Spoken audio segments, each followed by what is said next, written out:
내시는 분들이 왜 여기에 대해서는 이렇게 직무유기를 하고 있을까 그런 문제가 들고 따끔하게 이 여성 팬티에 달려있는 정체불명, 의미불명의 리본에 대해서 생각을 하게 됩니다. 도대체 이 아이는 왜 있는가?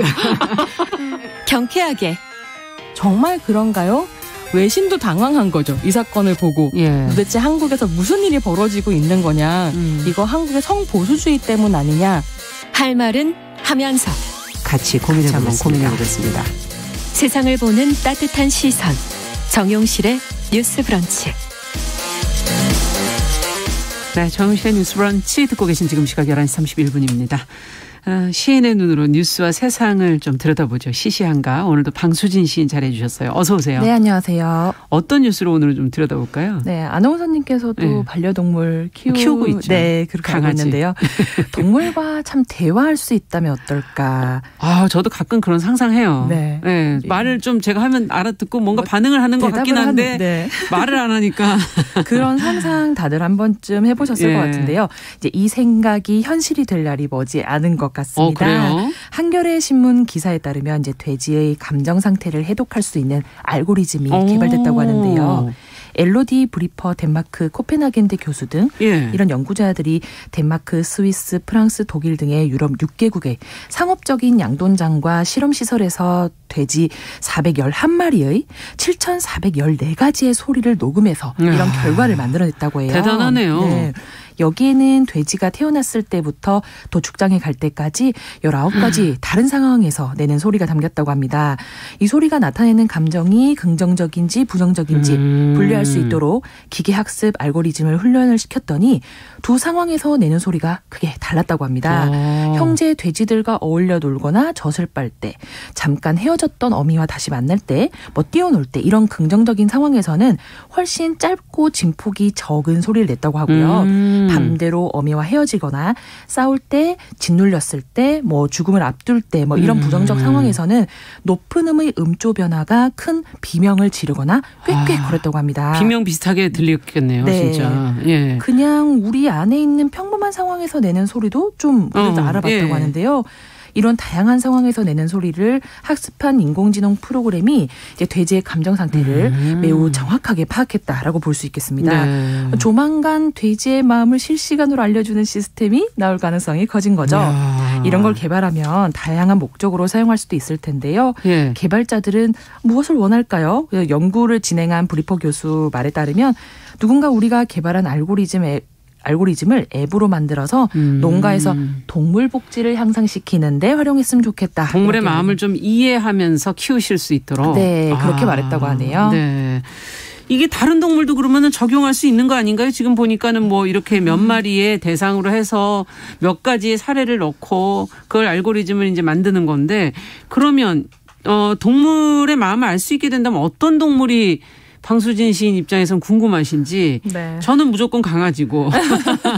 맞습니다. 네. 저는 강아지를 키우지 않기 때문에 저는 이제 1순위가 팬더거든요. 팬더? 네, 제가 요즘에 푹 빠진 게 이 팬더 동영상이라서 이 복슬복슬한 털, 막 순수해 보이는 눈, 대나무 잎을 막 야무지게 먹는 모습이 너무 매력적이라서 자기 전에 꼭 필수 시청하는 영상입니다. 그렇군요. 네, 주인공 팬더가 이제 사육사분들을 너무 잘 따르고 막 사람처럼 매달리기도 하고 막 놀아달라고 하는데 그 모습이 정말 어린 아이 같더라고요. 그렇군요. 요 며칠 전에 한방눈이 크게 내렸을 때 팬더가 눈밭을 뒹구는데 그게 너무 행복해 보여서 팬더가 말을 할 수 있으면 저 촉감이 어떤 촉감인지 말해줬으면 좋겠다. 이런 좀 욕구가 있었습니다. 그래서 빨리 팬더 감정 상태 알아볼 수 있는 앱 개발을 촉구합니다.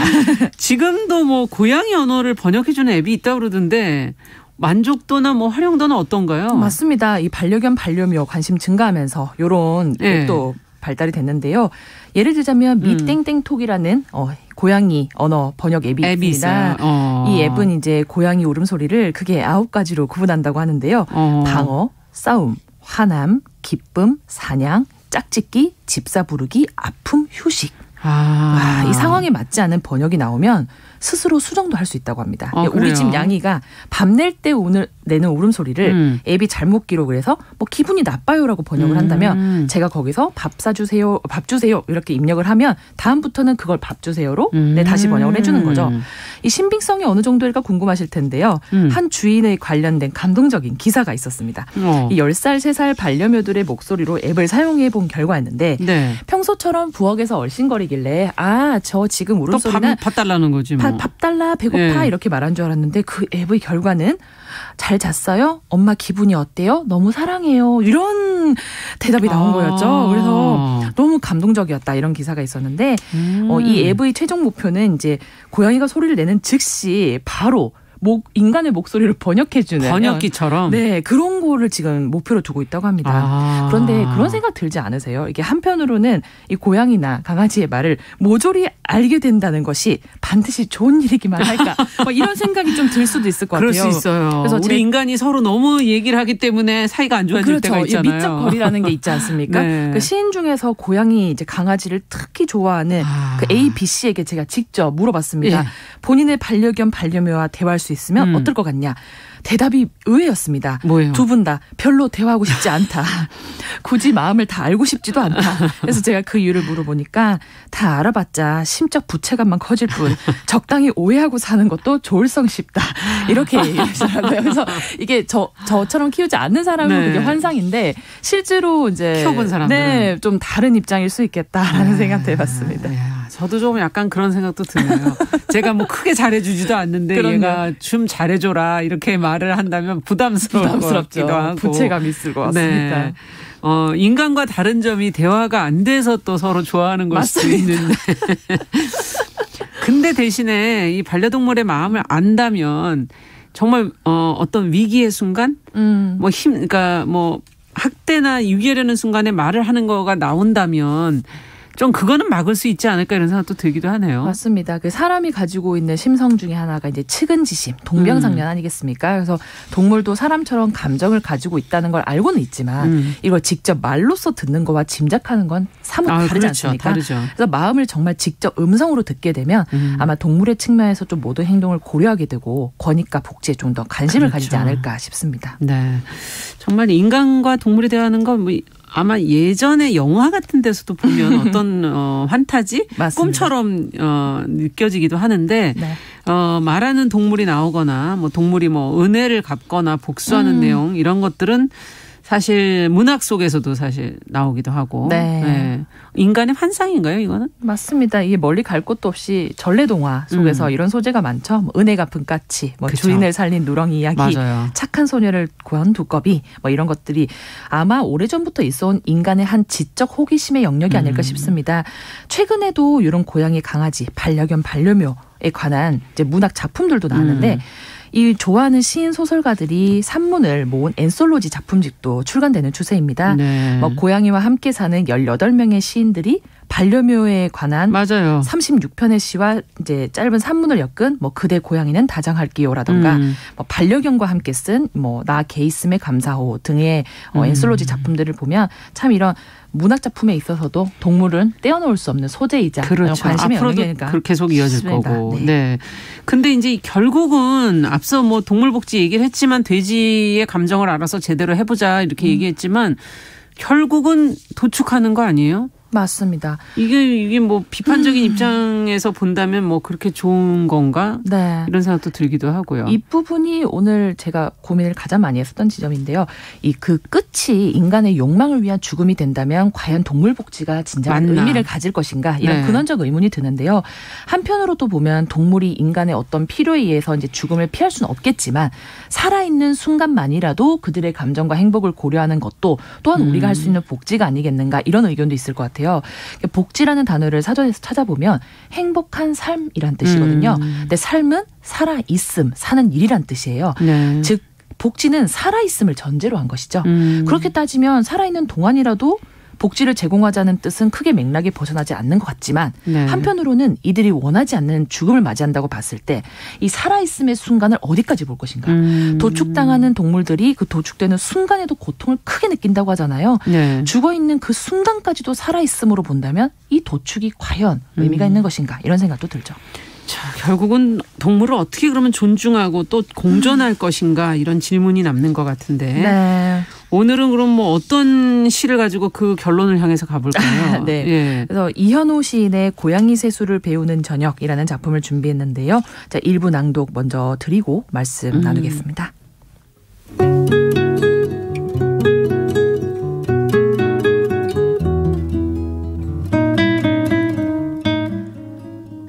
고양이 세수를 배우는 저녁 이현호. 고양이를 때릴 뻔했다. 때리지는 않았지만 때린 것보다 더 내가 고양이를 때릴 수 있었다는 사실이 나를 때렸다. 특별한 일이 있었던 것은 아니었다. 여느 날과 다름없는 8시간의 노동, 먹는 것도 일이라서 흘려버린 점심, 밥을 먹자 곱씹던 퇴근길.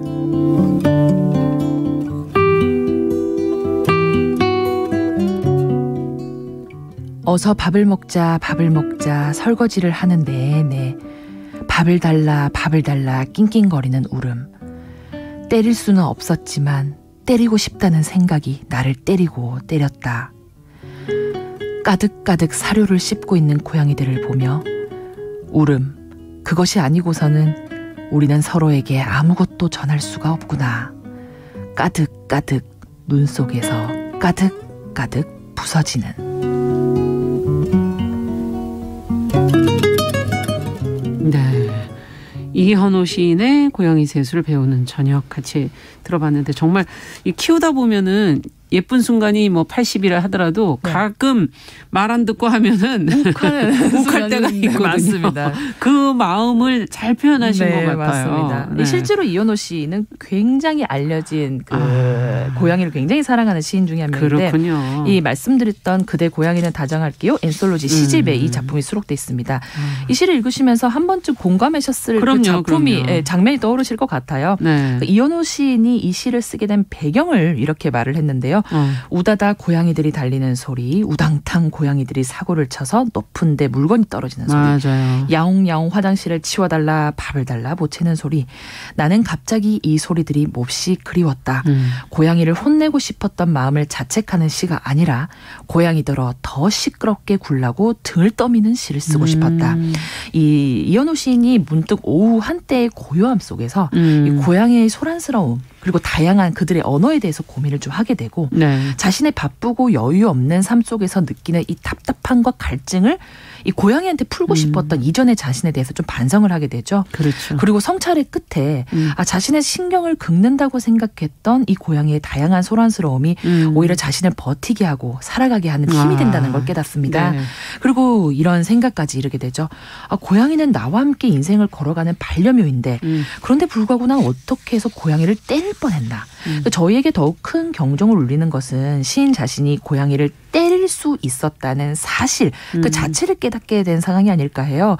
인간은 과연 고양이를 때릴 수 있는 존재일까요? 그렇죠. 아니면 소통하고 공존해야 할 존재일까요? 이런 근원적 물음을 좀 얻은 게 아닌가 싶은데 오늘 돼지의 감정 상태를 파악하는 알고리즘 개발을 넘어서 네. 이제 반려견, 반려묘, 동물과의 소통과 공존 방식에 대해서 말씀 나누지 않았습니까? 여러분께서는 주변의 반려동물과 또 어떤 소통과 공존의 방식을 고민하고 계신지 아직까지는 뭐 이현호 시인의 말처럼 가득가득 사료를 씹고 있는 고양이들과의 소통이 이제 울음 말고는 없을 테지만 그렇죠. 앞으로는 이제 돼지를 넘어서 다양한 반려동물들의 감정 상태를 이해하고 또 상호 존중할 수 있는 그런 내일이 오지 않을까 싶으면서 오늘 말씀을 좀 마무리하도록 하겠습니다. 같이 기대해 보겠습니다. 시시한가 오늘은 돼지의 감정을 읽는 알고리즘 개발 소식과 함께 동물과의 감정교류 대화에 대해서 생각해 봤습니다. 방수진 시인과 함께했습니다. 감사합니다. 네, 감사합니다.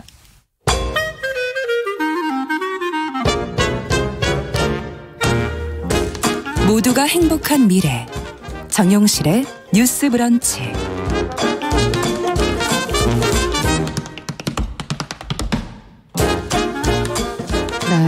정용실의 뉴스 브런치 듣고 계신 지금 시각 11시 44분입니다.